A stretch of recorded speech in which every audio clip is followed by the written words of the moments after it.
earlier this week, Lewis and Tanner sat down with Jeff the nature guy at ZooMontana and were introduced to a prehistoric looking creature. Well, good morning once again, Jeff. Hey How's it going, there. man? It's going great. Beautiful day. Can't complain. All right, Jeff. Well, we know what time it is. It's our favorite time of the week. It's Friday. That means pet of the week. Okay, who are we? Oh my word. Wow, Oh, that's Jeff. bigger than I thought. What is I that?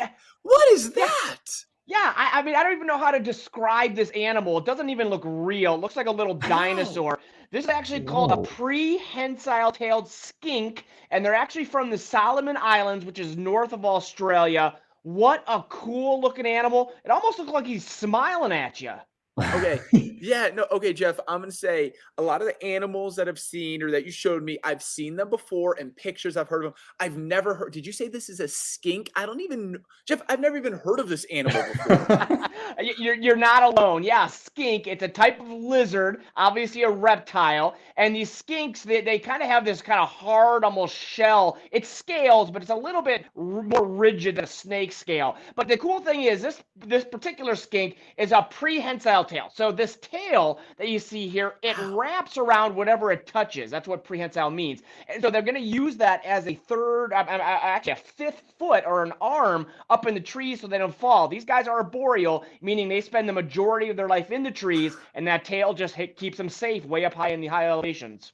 Oh my goodness, that's cool. So if it's prehensile tailed, does that mean it can't lose its tail like other lizards, or it still can? That's correct. They do not. No. And the other cool thing is that this is the largest skink species in the world. So he's got some growing to do. This is Gizmo, by the way. And on top of that, they're actually one of the few skinks that give birth to live young. So they will have live young. And on top of that, they're one of the only skinks that do have that prehensile tail. So they're unique and they're really cool to see. Wow.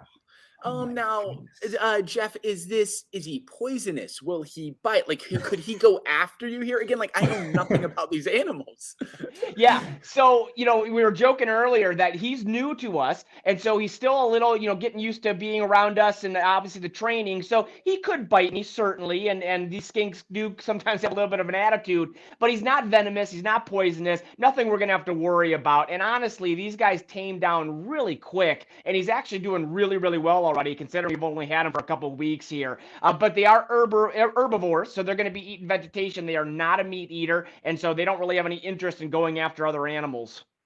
Oh my goodness, that is so cool. So when he sheds his skin, does his entire shed skin come off in one piece? Is it like rough pieces? Because that'd be cool to have a whole gizmo size shed skin. That'd be pretty sweet, but unfortunately, no. Like a lizard, like most lizards, they will shed in pieces. And so you might see pieces of his toe from down to, every now and then, a piece of his tail. It's going to come off in different segments. It's not going to be one whole shed like a snake is. All right. Well, Jeff, so cool, man. Thank you for introducing me to an animal I've, again, never heard of in my entire life. Loved it, Jeff. We'll see you again next week, man. Always a pleasure, guys. See you soon.